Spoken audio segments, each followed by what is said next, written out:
Andy Warhol bought a building just steps away from where I was living in this god-awful loft. It was freezing cold. It was dirty. I had to sleep on a mattress on the floor, but I was working there. And I used to see Andy Warhol on the street all the time, and I knew he wanted to meet me. From that point on, art forgery was a full-time career, and I must say, a great love in my life. I thrived on the thrill, the excitement, risk of creating something out of my own skill and understanding of an artist from the past, and putting all my ability in creating a modern picture to have the appearance of an antique, and then go into a big gallery like Herschel and Adler on Madison Avenue, make up some kind of story that I found it in a flea market or I inherited or whatever I said, and sell it to an experienced expert and walk out with some real money. I'm making money in a way that nobody could ever imagine. It went on for years and years. Hi, Ken. Thank you so much for joining me on So There's Mario podcast today. I am very excited to have you. As I told you earlier, you were one of the very first people that I wanted to have on the podcast when I started 4+ years ago. And it was all because another guest of mine, who's also an artist, full-time artist, Red Hong Yi, she told me, I heard of this person who came on the EG conference and he had the craziest story. You really need to feature him because I've never heard someone who's had a life that he has had before. So I am thrilled that you have finally agreed to come on and we get to hear from you how you have built your life. Thank you for having me. It's an honor to be here. Do you remember that EG conference and what the reaction was like to you telling the story? Because my friend, she said right before was a scientist and it was just hard, cold facts. And then here you come saying, this is the life I've built, forging fine art. Well, I remember that vividly because it was the first time I ever gave a public talk about my career.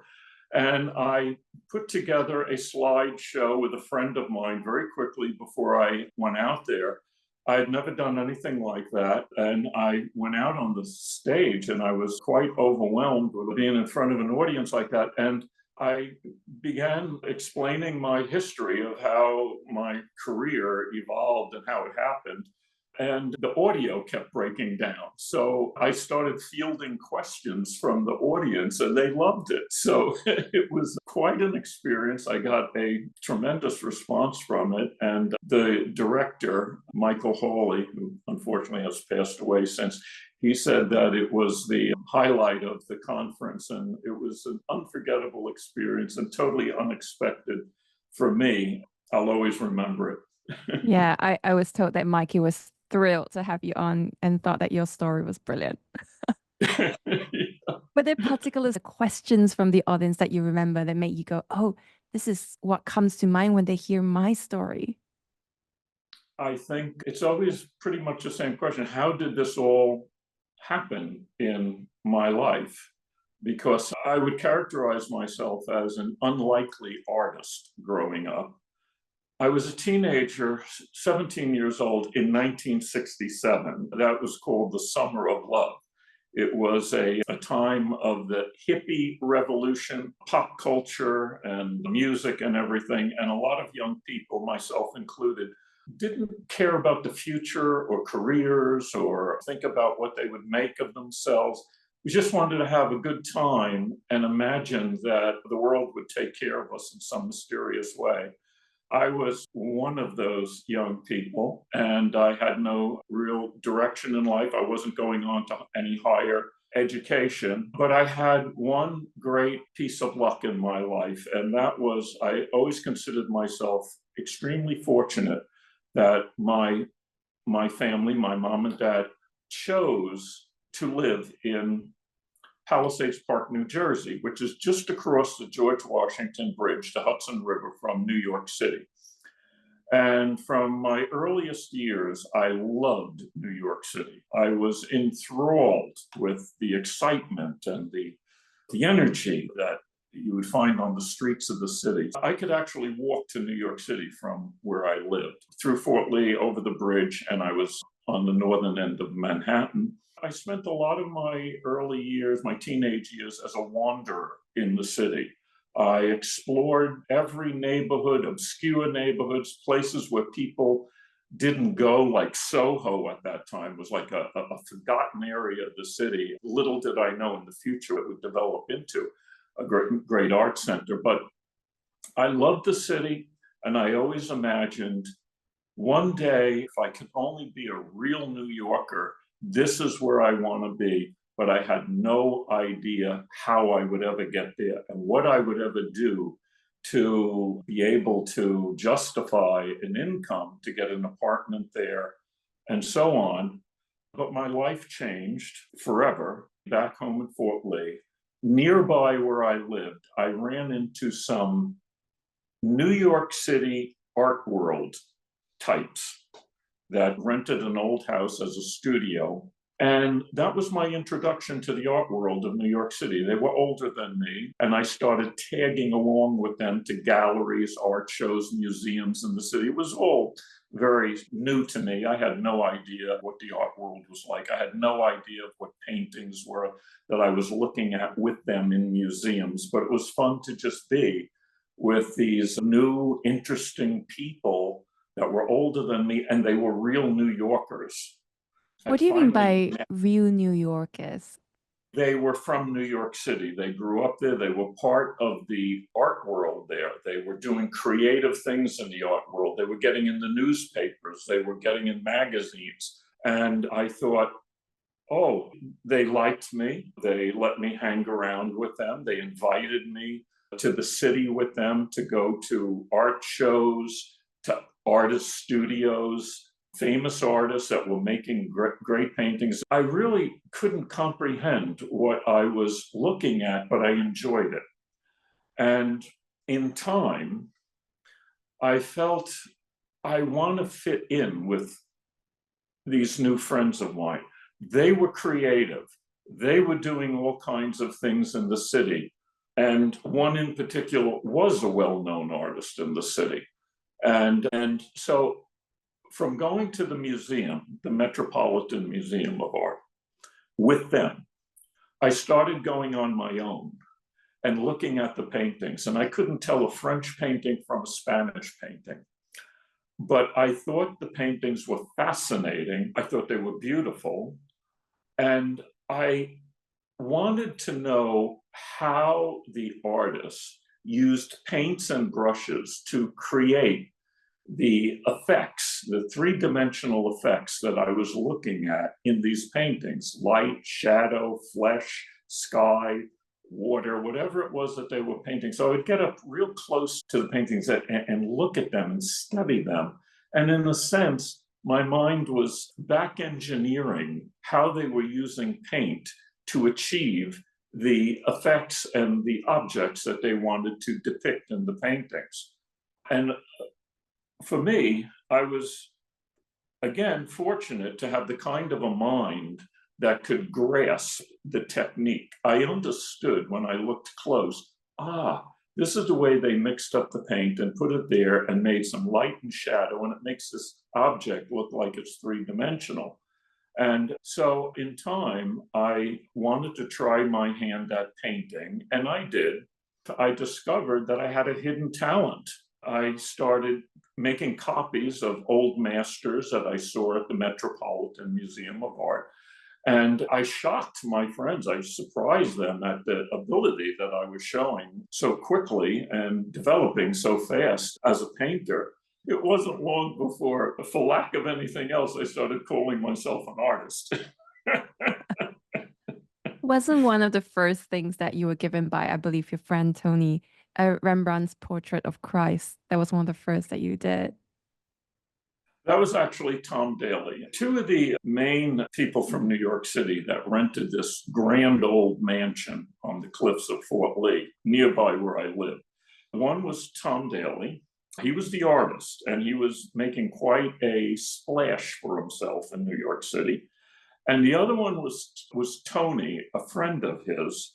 And Tony was actually is what you would call him a mafia associate. He wasn't a made member of a mafia family, but he was actually an art thief. He was a fence. He did a lot of things with his mafia friends who he grew up with in Brooklyn. I didn't know this about him at first, not that it would have made any difference to me. I probably would have liked him even better. But I became like a sidekick to him. And everywhere he went in the city, he wanted me to go with him. So I met a lot of his hoodlum friends, and I found out that he was into a lot of dicey things. But he was also a very glamorous person. He was very, very handsome, very good looking, and a great charmer, especially to women, beautiful women. And he had amazing girlfriends, I mean, models. And he had tremendous confidence. I was 17, he was 28. I had to admire the way he held himself and the charisma he had. And so you found yourself wanting to be like him, I guess. In a way, yes. And he had a great influence in my life because I guess I had the element of the bad boy in me, in a way. And he was a very bad boy, but he had a lot of class. And anybody that knew him will never forget him. And he was like a celebrity at a bar downtown known as Max's Kansas City. And this is where all the artists hung out, and a lot of rock stars too. Bob Dylan would show up there, Joan Baez, even the Rolling Stones. Some of them, if they were in town, would go to Max's. And Tony was like a celebrity there. Andy Warhol hung out there a lot and everything. So I was tagging along, being introduced into that society. And I wanted to move into New York City and have my own studio and be an artist. But I didn't have any money, no, not much money to do anything like that. And I discovered through some encouragement from Tom Daly, the artist, that I should try my hand at art forgery. And I did. He gave me a book on the subject about an art forger that operated in the 1940s. Wasn't this Han van Meegeren? Yeah, it was the life of Han van Meegeren, and he was a very successful art forger in the 1940s, and it explained how he created these paintings and fooled experts with them. And I thought, well, gee, I have a lot of technical knowledge. I understand what he's describing here. Why can't I make a painting and raise some money, and eventually that could get me into a studio? And I did. I painted some portraits on wooden panels, aged them, cracked them. They were in the style of Van Eyck or Memling, Flemish portraits of the 16th century. And I managed to sell one. It was very convincing. It was a beautiful little fake, actually. And I sold my first fake to a seasoned art dealer on 57th Street, Ethron Gallery. He was there for many years. And I described the episode in my memoir. I was very nervous, but I kept my cool. I presented the painting as something I inherited. And I eventually walked out of that gallery with $800 in my pocket cash. And in 1968, that was a good chunk of cash. And it got me into a little studio. It's hard to believe today, on Fifth Avenue and 11th Street at number 43 Fifth Avenue, which today, well, it's a historic landmark building. You have to be fabulously wealthy to live there today. It's all bought up by celebrities and hedge fund people and like that. But in those days, it was what you would call a glorious old slum. The systems were terrible. The water pressure was terrible. The lights flickered. The electric was so bad. And it was people that just arrived in New York City that wanted a cheap apartment. They said studio apartments for $90 a month. I got in there at 110, a beautiful little studio with all French doors that opened up onto a terrace. And that was my first studio in New York City. I really aspired to want to be part of the downtown pop art movement at that time. I was going to Max's Kansas City at night. I was meeting artists. I was making friends with artists. I hadn't seen Tony for a while, but I ran into him again. He was out of the city for a while and he came back. I ran into him. And I told him that I wanted to put together an abstract impressionist collection of paintings. I had them sketched out, planned out, the whole idea of a collection of sculpture and paintings. And he had gotten a loft on Union Square, which was a rundown area at that time, but it was only a couple blocks away from Max's, the bar. And Andy Warhol also was right on Union Square, but it wasn't like it was today. Today, it's a very hip, cool place. In those days, it was a rundown, down market area of New York City, actually quite depressing. But by the way, I should mention that in that studio, I was able to now and then create another little fake, a little Dutch painting or a little Flemish painting, and sell it for anywhere for $500 to $1,000 to dealers around the city. And that kept me going there. But I really wanted to be a part of the exciting abstract impressionist movement that was part of art world history today in the downtown art world. So I moved into Tony's loft on Union Square because he had a lot of space there and I needed space to put this collection together.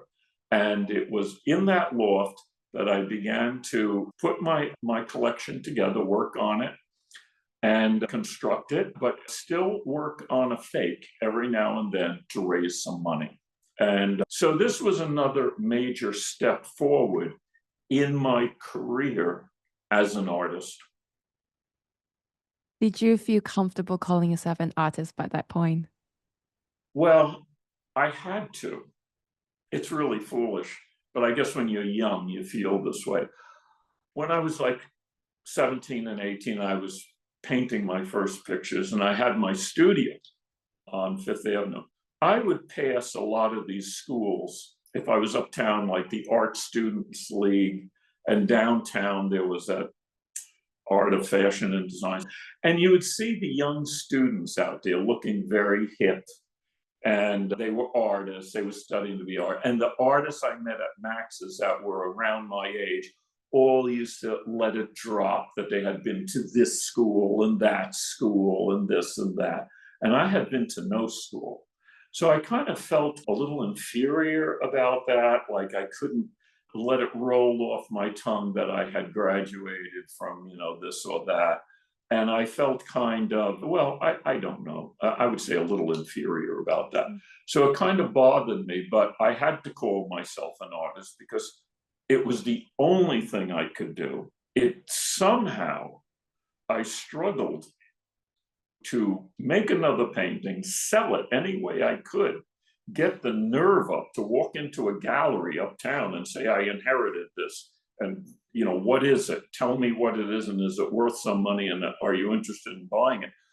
And really, in those years in New York City, those were not good years. Everybody was struggling, whether you had a job or not. And I knew young people my age that were doing anything that they could possibly do to make some money to pay the rent and the bills. So I wasn't unlike many others I knew that were in that boat, but I was just faking paintings and selling them. And the friends of mine that knew what I did thought, hey, cool, this is great. I wish I could do that. But I really had my heart set on becoming a legitimate contemporary artist, part of the movement at that time downtown. Why did you have your heart set on that? Did you feel like it was a better validation of who you were? Well, I had my heart set on that from hanging around in that atmosphere. And whether I was with Tony or Tom or by myself, I was getting invited to go to artist studios, the artists I would meet at Max's or other places, and say, why don't you stop by my studio? So I got very involved in that world. And I saw myself as, hey, if these people could create things like this, I could certainly do it. And I put together what I consider a very original idea to be part of the collection that I was working on. And I was getting attention from some important people in the art world, most notably Robert Hughes, who was a friend of Tony's. He liked me, he saw some promise in what I was doing, and he would have come over to the studio to see my collection. And he was one of the most important critics in the entire art world. He was a historian, he wrote books and everything. And if he even mentioned you in one of his articles, you were made. And I had his interest and others as well. So I was launched in a way. I made it work no matter what with the brashness of youth. I painted as though my life depended on it. And I didn't think about anything else. I just paint another fake, go out and sell it, pay the bills, and start working on this collection. And I think when your life depends on something, it's amazing what you can achieve. I often think about the artists of the old days in Italy in, say, the 17th century. They had no social safety net, those guys. There was nobody that would take care of them if they failed. They painted and they achieved those things because they were desperate. They were driven by desperation to excel. And that's why they painted those magnificent pictures that people come from all over the world to view in the museums today. Well, in a sense, I was in that same state of mind. I was desperate to survive. I had no safety net, and I had to make this work somehow. And I would lay awake nights before I fell asleep trying to envision things in my mind, creative ideas, how to work on this collection. And that was my whole life. Yeah, I know I could have made that work. I could have gotten the attention of important people. Andy Warhol bought a building just steps away from where I was living with Tony in this god-awful loft. It was freezing cold. It was dirty. I had to sleep on a mattress on the floor. My diet was horrible, but I was working there. And I used to see Andy Warhol on the street all the time, but he knew I was an artist. He could spot that. He knew. And I knew he wanted to meet me. He was looking at me all the time, staring at me. I could have invited him at any time to come up to the studio and look at the collection I was putting together, but I didn't have the nerve to go up to him, even though he was staring at me on the street, like inviting me, wanted to come over and talk to me. And I would just get flummoxed when I saw him there. And I thought, no, I will invite Andy over when my collection is ready and it will impress him. Well, as fate would have it, I guess circumstances conspired against me, but to make a long story very short, there was no bathtub in the loft. It was terrible. I had to go to other people I knew once in a while to take a bath or a shower. And it was pretty awful living that way. But Tony, who, by the way, was making money with his mafia friends, he was doing all kinds of crazy stuff, hijackings. He was hanging out near the airport where they would steal the cargo and everything. And he was also hanging out in the art world. He had dates with amazing people. He had Paloma Picasso head over heels in love with him. Until he stole $3,000. Yeah. But anyway, we needed a bathtub. And he found a deserted fortune teller shop on the Bowery. And he said there was a bathroom in the place, and we could go and unhook the bathtub one night and put it in the back of a station wagon that he had. He always had a stolen car. And we could get it up to the loft, install it in there, and it would make life better. We did that. We went in there one night in the middle of the night with crowbars and wrenches, and we unhooked this old cast iron bathtub on four legs, and we pulled it out of the place. It weighed a ton. We threw it in the back of the station wagon. It almost killed us, and we got it up into the loft with the help of some people and some guys. And Tony attempted to install it. He botched up the job. He put it on a platform because he had to raise it for the drainage. He built a wooden platform. We couldn't see what was going on underneath it. We were leaking water underneath. He didn't make a good connection, and it was soaking into the floor. We lived right above a Jewish restaurant. It was called a Jewish dairy restaurant, an old-fashioned type place. And one evening, while I was out trying to get some food, eating in some place on 8th Street, the ceiling caved in on the restaurant. It was a disaster. The diners, I guess they imagined the building was collapsing. There was a stampede to get out of the building. The whole place was wrecked, and the ceiling totally caved in. It was a mess.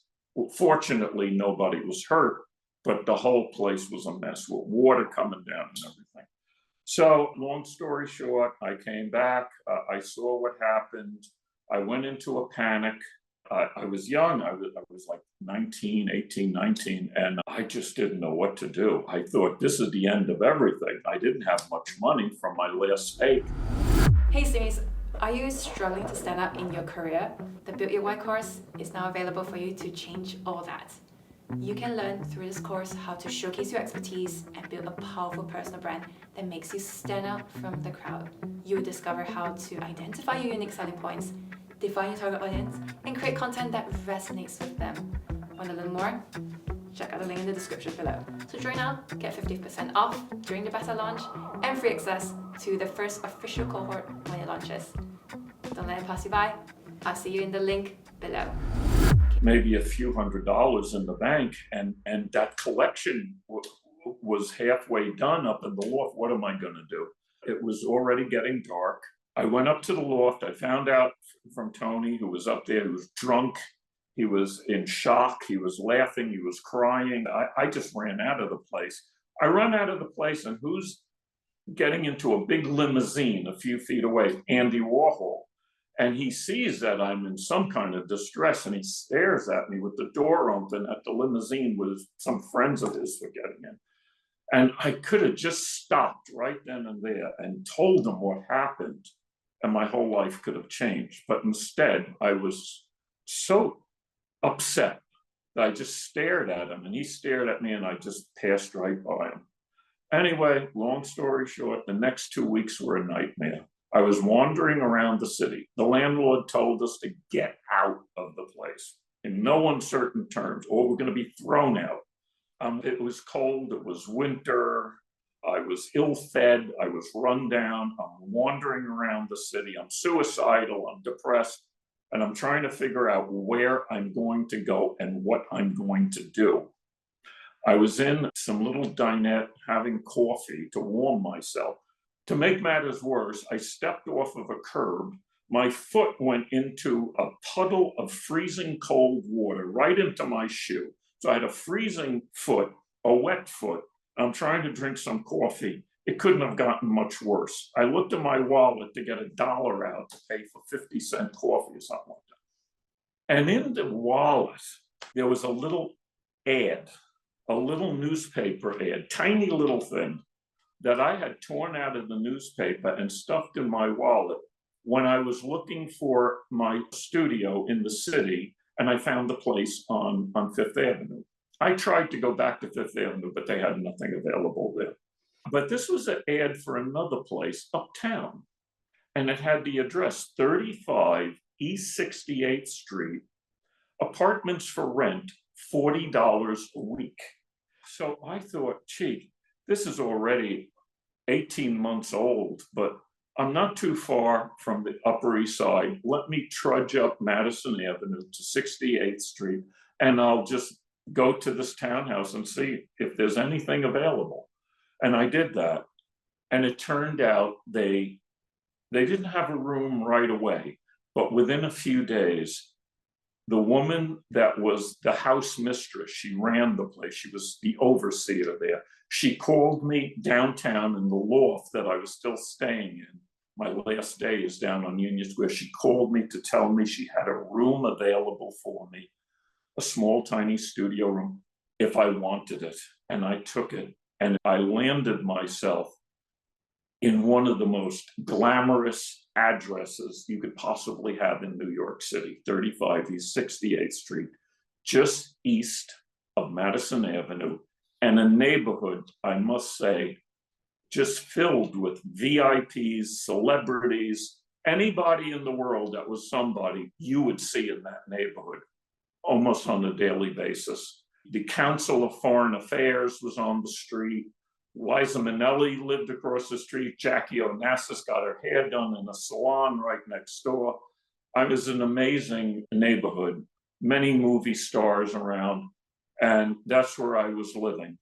First in a little garret up on the top floor, but eventually, within a month, I was offered this magnificent Louis XV style drawing room that was down on the first floor with like 14-foot ceilings, a big marble fireplace, chandelier, parquet floors. It was unbelievable, the place. The building was built like at the turn of the century for some industrialists that lived there at the time of the Fricks and the Vanderbilts and everything. And so I moved down into that studio because I could work there and I had space there and it had its own bathroom and kitchen, all contained. It was a magnificent place. And I went to work making fakes because I had to survive in that neighborhood. This place cost $80 a week to live in there. So I had to get to work really fast. And the only thing that would put money in my pocket fast was painting more fake pictures. And I went to work immediately. And I started creating Dutch paintings. I went from Flemish paintings to Dutch paintings. I found antique frames. I put them on the paintings. And I went around the neighborhood, which was filled with art galleries. And I had no problem raising $1,000 or $2,000 on these paintings, which would keep me going at this place for quite some time. And how did you decide what kind of paintings you were going to create at each point in time?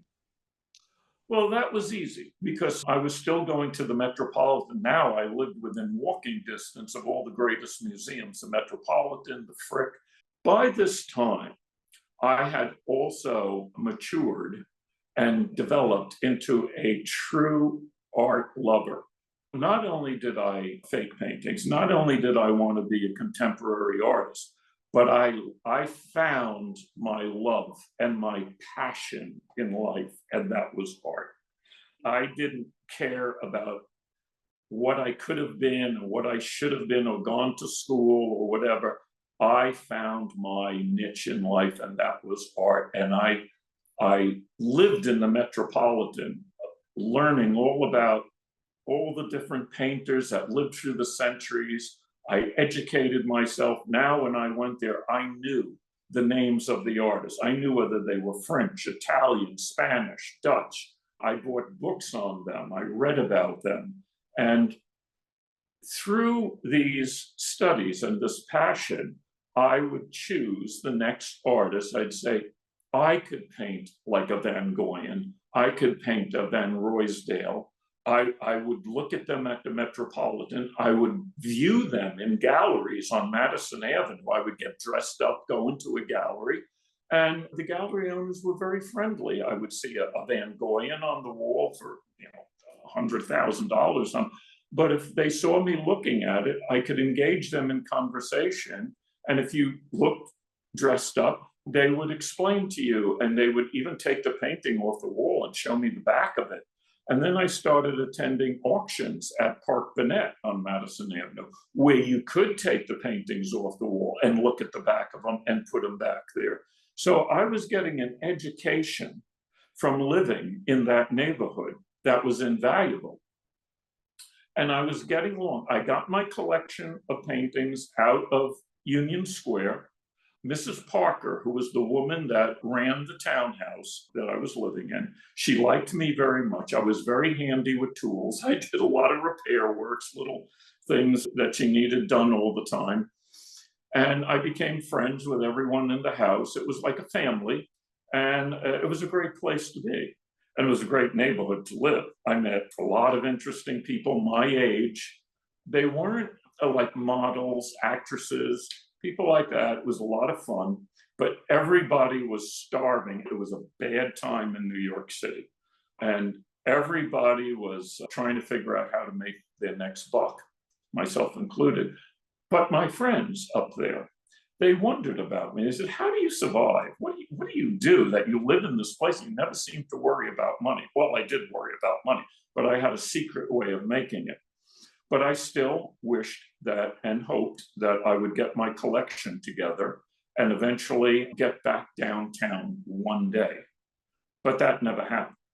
Why not? Again, circumstances seemed to take control of my life. Another great turning point in my life was I found myself once again in the same winter being evicted, gotten an eviction notice from this place that I now called home. It was comfortable. It had a bathroom. It was warm. I could eat and sleep there in peace. It was wonderful. But the owner of the townhouse, which was a very wealthy, eccentric woman that lived on East 62nd Street, a few blocks south of where I lived on 68th Street. Her lawyer decided they were going to lease the building out and they wanted to vacate the whole building, told everybody to get out. And it was shocking. I couldn't believe this was happening. I felt like I was back in this nightmare that would never end. I had my collection there. I was building a life there. I was getting more involved in the art world. I was making friends in the neighborhood, influential people. And now I was being thrown out again. It was a nightmare. And then my life took another turn. I was told by Mrs. Parker one day, we had a week to get out of the townhouse. I was suicidal. Everybody was running out. A few people like myself had nowhere to go. We didn't know what we were going to do. In the middle of winter, you can't find apartments easy. And so Mrs. Parker came in and she said, you know, there's a big lawyer that lives on this street. You should go and talk to him and tell him what's happening. He might help. And I thanked her. She gave me a piece of paper with a name on it and a telephone number. And I thanked her, but I thought, this is hopeless. It's too little, too late. Mostly everybody's gone out of the townhouse. I hated the management, the people that owned it, for doing this to us. I just took the piece of paper and I put it on my table and I said, thank you, but I didn't give it in. A couple of days later, I ran into her. She said, did you call that man? I said, no. Well, the man, his name was Roy Cohn. I didn't know who he was. It didn't mean anything to me. He was one of the most notorious people of the 20th century. He was a historic figure. He was regarded by many people as a certified genius in the legal profession. And he knew everybody that was anybody of consequence. He was one of the greatest fixers of all time. He was the consigliere to the Gambino family. He was all mobbed up himself. He could do anything and have anything done to anybody, anywhere. I didn't know who he was. So she made me call him up, and I made the telephone call, and I got an appointment to see him. And I met Roy Cohn for the first time. And when Roy heard that the house was being emptied out and that it was being leased to a drug rehab clinic by the lawyer who represented the owner, Roy blew a gasket and he looked into it to see if it was really happening, found out it was true, and he went to court to get an injunction to stop it, which he did. And he told me that I would be his main witness in the lawsuit. He was going to tangle up the landlord, the owner of this building, Phoebe Warren Andrews. He was going to tangle her in court, and this would go on for years. So he said, you're not going to go anywhere. Go back to your apartment and stay there. We stopped this whole thing in its tracks. And that was the beginning of my friendship with Roy Cohn.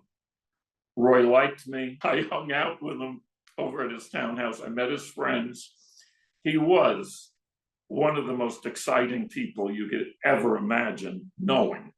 All kinds of important people were coming and going that needed his services, either his legal services or his services to take care of things in, let's say, unorthodox methods. You would see celebrities coming and going out of his place. You would see big politicians coming and going. You would see big clerics, hierarchies from the Catholic Church coming and going.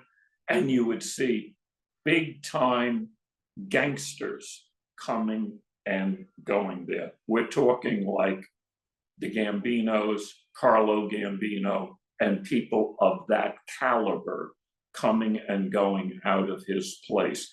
It was an amazing townhouse, and he was often in the newspapers, and now he was my friend and protector there. To make a long story short, I had to depend on faking art more and more. I was there under his protection. I was paying no rent. That was great.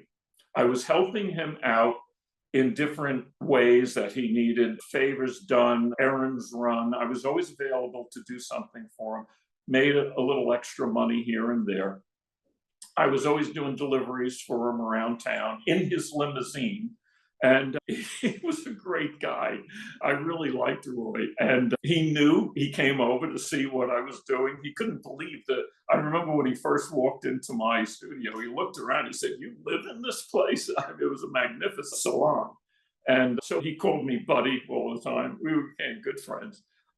Wasn't he Trump's mentor as well in the 1970s and 80s? Yes, he became Donald Trump's friend and mentor. And it was around the time that I met Roy, might have been a little later than that, but it was around that time. Roy was greasing the skids for Donald Trump to be able to get through the permits and the unions, et cetera, to build the kind of skyscrapers, office buildings, hotels, et cetera, that Donald wanted to do, but you're up against the mob. And unless you have contacts with them, you're not ever getting permits or the union work or everything else. So Roy, again, was the man that could fix all that. So I don't know, people have asked me, did you see Donald Trump there? If I did see him there, I wouldn't have known who he was yet at that time. Donald Trump really became famous in New York as a celebrity in around 1975. At the time, I was leaving the townhouse, but I could have passed him there, but I saw a lot of important people, young and old, coming all the time there. Roy always had an odd habit of introducing me to people I had no business meeting if I was around in the townhouse. The reason it was another turning point in my life was that during the 2 years that I was there under his legal protection, you might say, and it went on for more than 2 years, about 2.5, almost 3 years I was there, and I had become good friends with him. He was introducing me to friends of his, and he had driven the landlord, the woman that owned the townhouse, and he had driven her through legal lawfare into bankruptcy. He destroyed their lives. They had no idea the trouble that they brought on themselves. With Roy, with his connections in the various agencies that started investigating how much cash they were taking in on these houses, were they paying taxes, did they have proper permits? He ruined them. I mean, seriously ruined them, to the point where the townhouse that I was living in, which was a beautiful, beautiful structure, just steps off Madison Avenue. You couldn't ask for a greater location in Manhattan, to the point where that went into receivership and was for sale. And it was for sale for $100,000 in those days.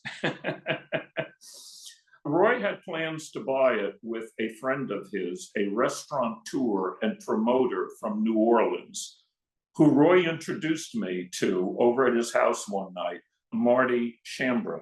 Marty was an artist. He was an art lover. He came over to see my collection. He was enthused about it. He bought some fakes from me, which Roy knew what I did to survive. I leveled with him. Roy looked at my paintings. He even got one. And Roy told me, you could level with Marty. He's cool, Roy said. I remember he said, he's cool. Just tell him what you do. He'll help you. And so Marty did. Marty introduced me to an art dealer he knew that started selling my paintings for me. And that was a big step forward. Oh, boy. Now regular money started coming in through Marty's art dealer friend. But it got better. The art dealer, a guy by the name of Paul Gables, he was very well known in the art and antique business in New York City and on the whole East Coast of the United States. Paul told me he showed some of my fakes to a very important art collector, one of the most important art collectors in the whole country, and told him that he showed him some of my fakes, and this collector was very impressed and wanted to know if it was for sale, believing it was a period painting. And Paul said, no, it's not for sale, but if you would like to meet the guy that painted it, I could have him over here. And the next thing I knew, I had an invitation to Jimmy H. Rico. Jimmy Rico had one of the greatest collections of American art in the country. And he lived in a magnificent neoclassical mansion in the town of Piermont, which is next to Nyack, 20 minutes north up the Hudson River from New York City. So it's in an incredible historic location.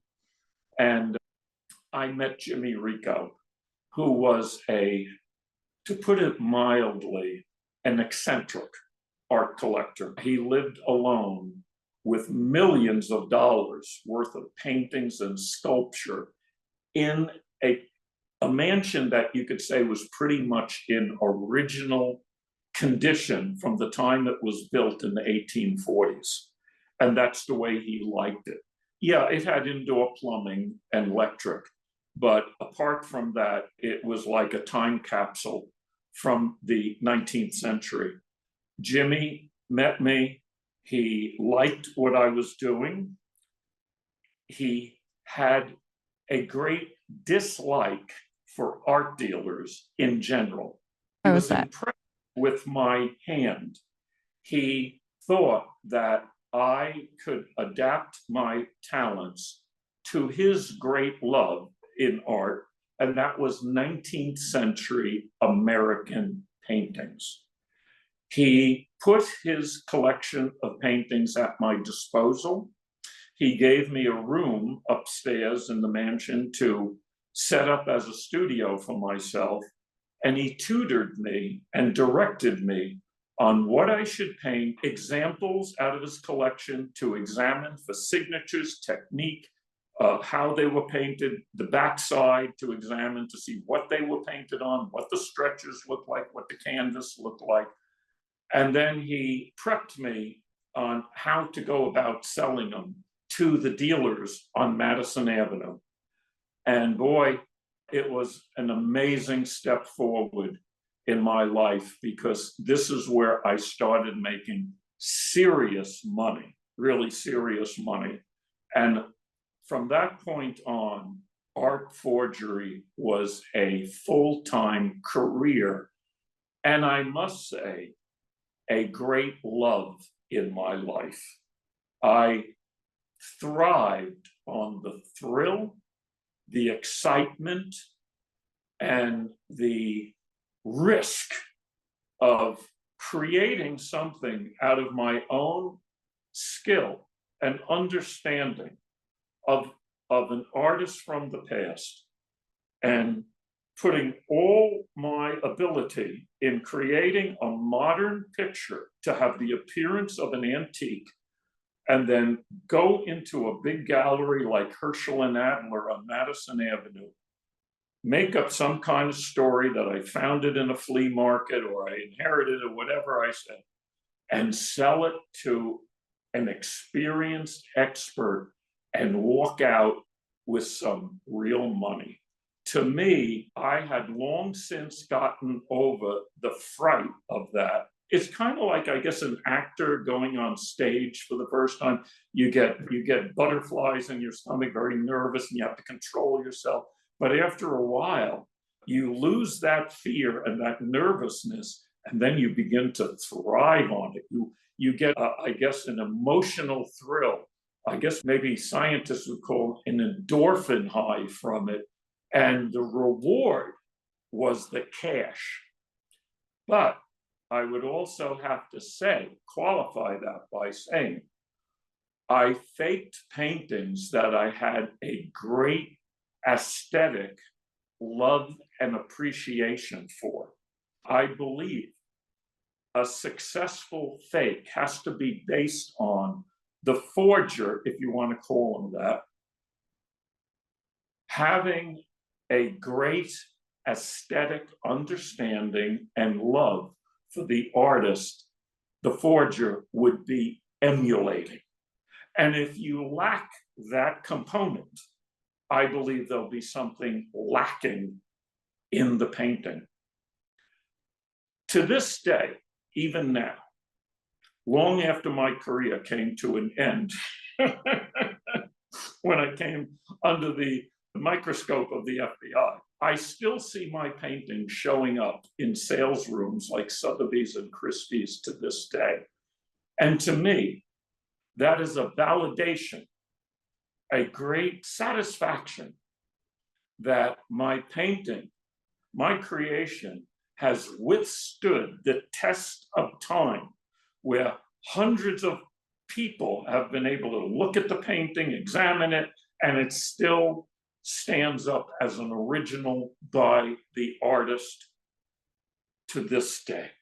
I have been asked in the past, well, a while back I was giving a talk at NYU, and during the question and answer period, a haughty woman, an art lover, came up to the podium and asked me, Mr. Perenyi, don't you feel that you've done a great injustice to the artists that you have faked?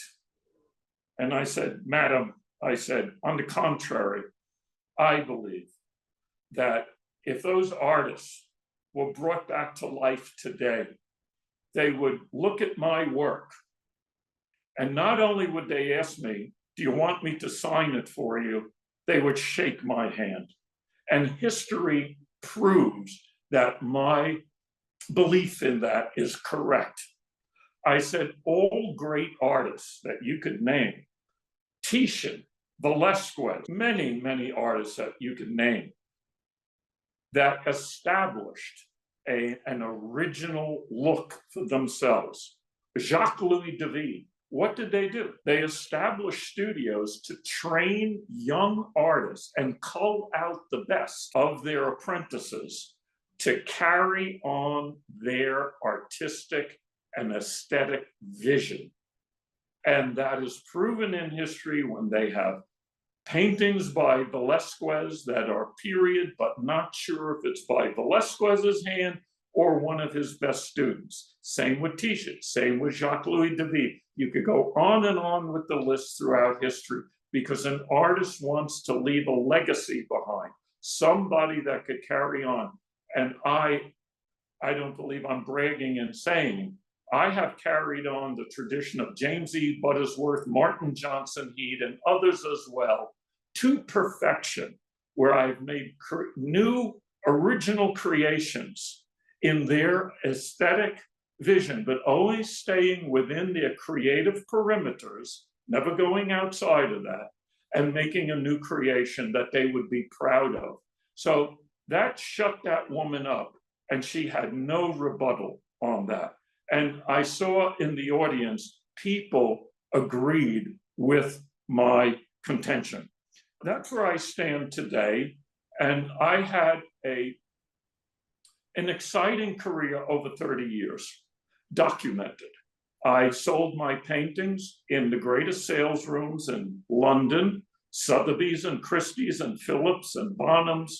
I sold my paintings in New York, in Sotheby's and Christie's, and even Park Bennett before it was taken over by Sotheby's.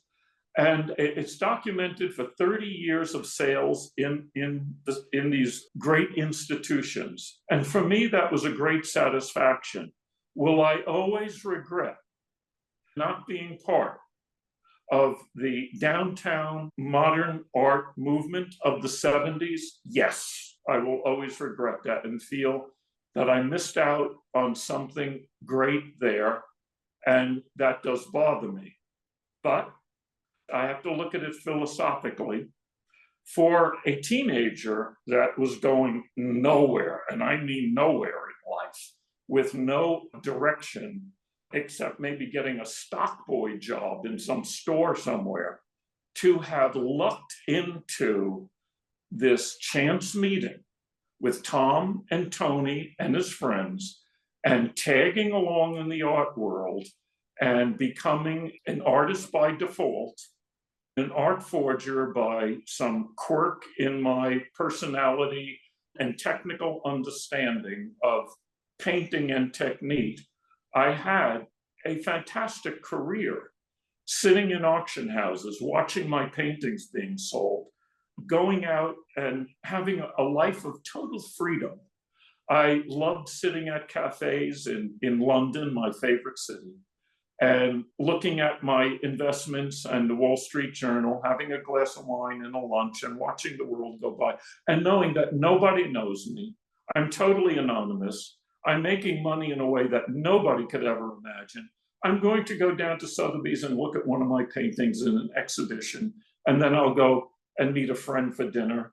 And it was a great life, and it went on for years and years. I took vacations to Amsterdam, Brussels, Ireland, traveled around, lived in great hotels, bought real estate, invested money, and had a life of total freedom. And that was given to me by art, and I have to say, my profound and deep love of art and painting.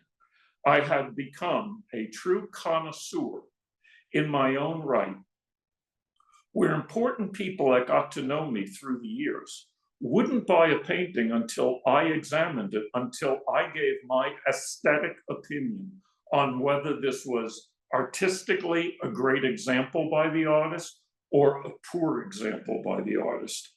And to this day, I get consulted by people that would be considered the greatest in the world. Contact me for my opinion on paintings. I won't mention any names because some are still alive, because I wouldn't want to maybe embarrass them, but they consult me for my opinion on paintings. Even a while back, on a dispute on whether a painting was a Rembrandt or not. But anyway, so that's been my career. I do wonder, when we started this interview, you were saying that, oh, you look at the people who went to art school, you never went to art school. So it sounded like there was almost a sense of imposter syndrome. But now you've obviously reached a point where you can confidently say, I extended the legacy of these really great artists myself, and I continue to do so. Do you feel like there was a point where you felt able to embrace that and to say, I am an art connoisseur, and you could say that confidently? What point was that in your life? I would say in the latter years of my career, I've never stopped forging art, and I'm still doing it today. The only thing that I'm not doing is I'm not selling them fraudulently. Or deceptively, I might say. Really not fraudulently, because as I explained in my memoir, if you read the disclaimers in the back of the auction catalogs, it would be questionable whether I was doing anything wrong by putting my fakes in there, if you even want to call them fakes. But I would say in the latter years before I came to the attention of the FBI, I had the confidence and the pride in what I did to consider myself a great connoisseur of art, a great lover of art, and a promoter of art. My whole life was art.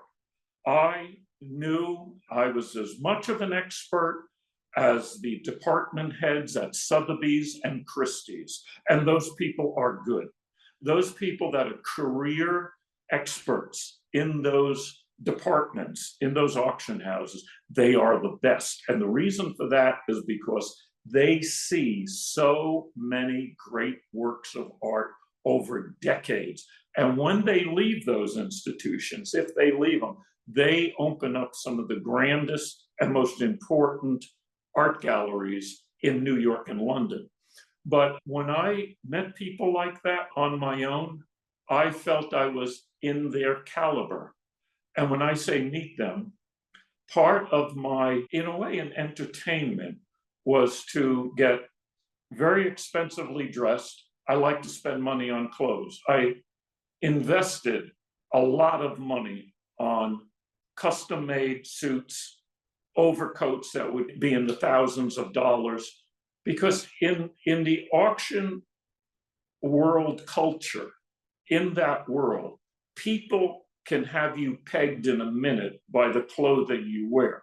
They live in a culture where a handmade tailored suit is instantly recognized.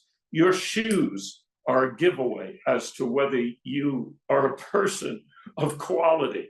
And I dress the part. And I like to walk around in important galleries like Wildenstein and great galleries in St. James's in London, and walk in with an overcoat, a suntan, and look at paintings. And sure enough, within a minute or two, a director would come up and chat with me, and I would learn a lot.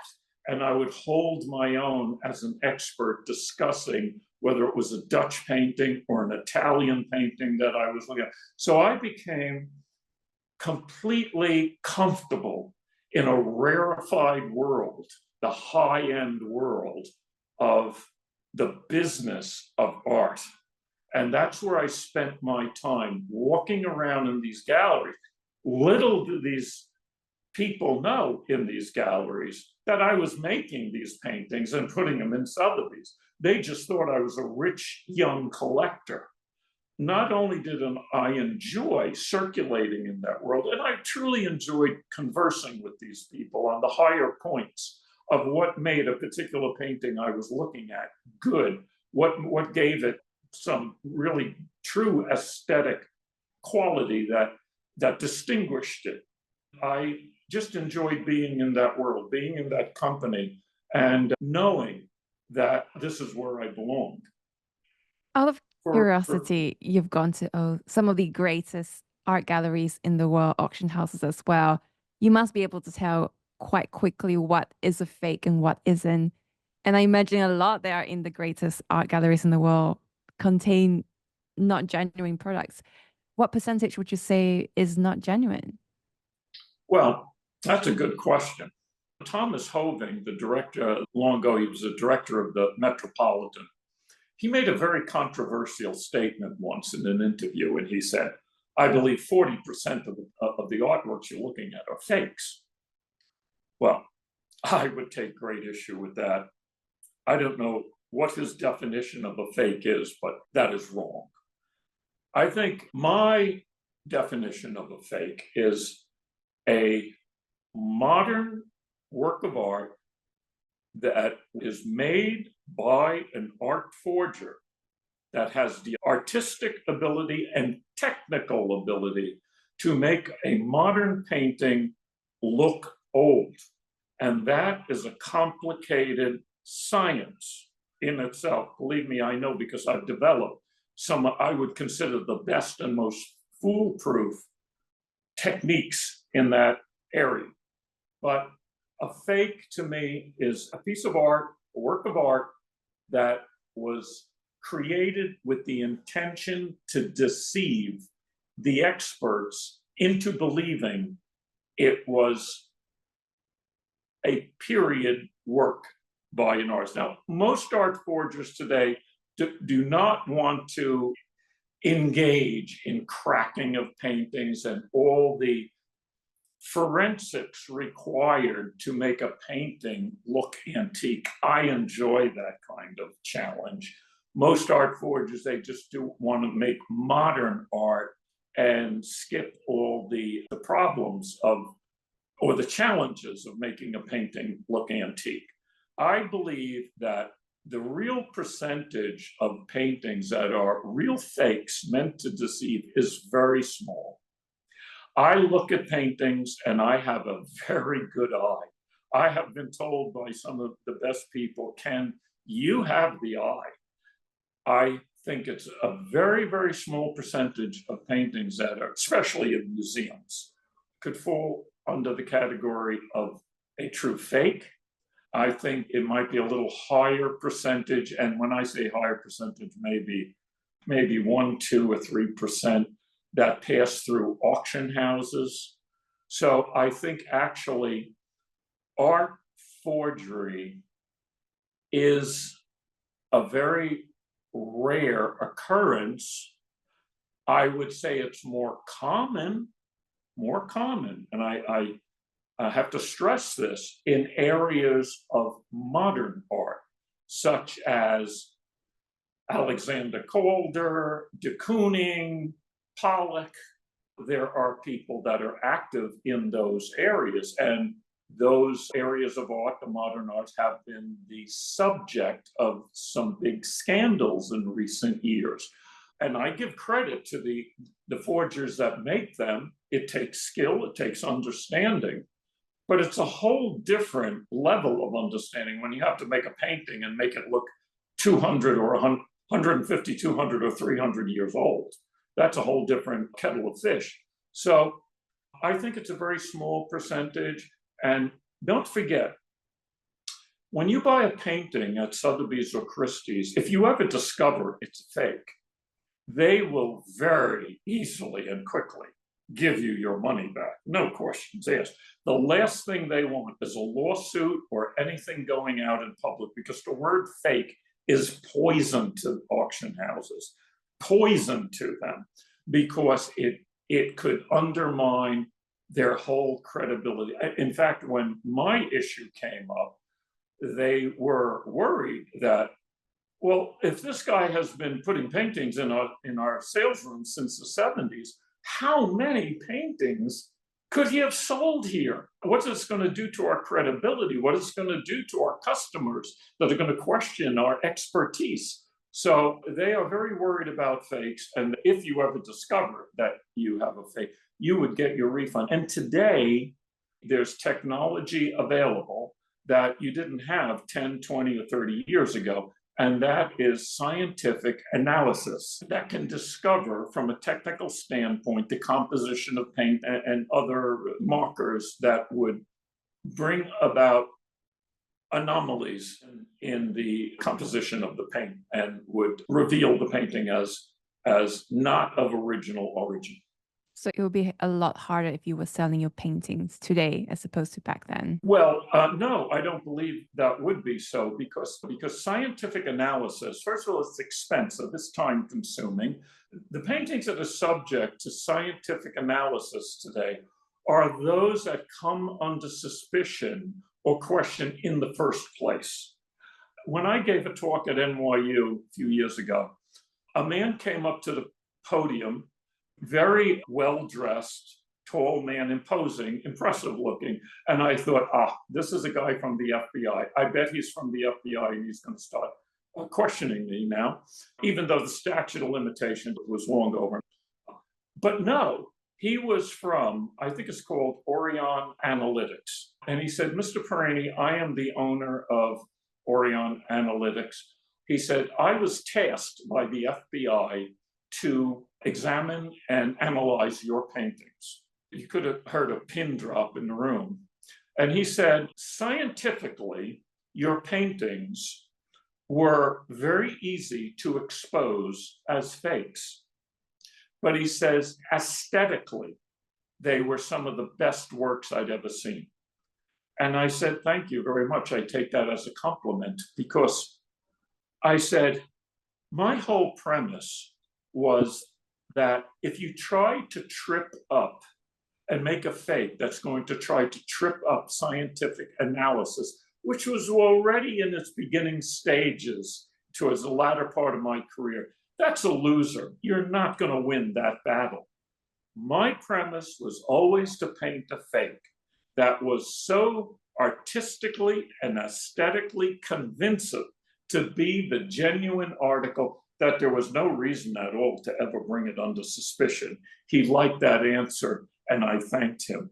And many people in the audience liked that answer too. So that's where it is. I believe today, right now, I could take some of my new fakes, which are better and more deceptive than ever before, and I could walk right into Sotheby's and Christie's and book them right in a heartbeat and sell them and get the check and laugh my way to the bank. But I won't. How many paintings do you think you have sold to this date? I think it would be a couple thousand, somewhere around there, because the last time I took a count, there was over 1,500 in my photographic inventory, because I did keep photo records of paintings going way, way, way back. At least that I kept. I stopped counting at 1,500, but it's probably around 2,000. And sometimes they show up in important collections. I just saw a collection of a great collector in France. He passed away, and his collection was sold by Christie's, and it was a world famous collection of paintings. And there was one of my works that wound up there, and I was very complimented to see that. So things like that happen. It's a great satisfaction for me. It validates my thinking that my artistic creation and plan was correct. And it's like bumping into an old friend after many years. What would you say was driving you? Was it at some point, it was just pure art and the fact that you wanted to continue extending that legacy? And that was the end of part 1 with Ken Perenyi for episode 152 of the So This My Why podcast. For the show notes and transcript, look for sothismywhy.com/152. And don't forget to subscribe to this podcast, share it with people if you feel that they would be interested in it, and stay tuned because part 2 will be released next Sunday. We will cover so much more, including what drives him, what's the hardest thing when it comes to fooling other people, and also how he adopted his daughter, who he saw from a 60-minute documentary with Christian Amanpour. I'll see you next Sunday.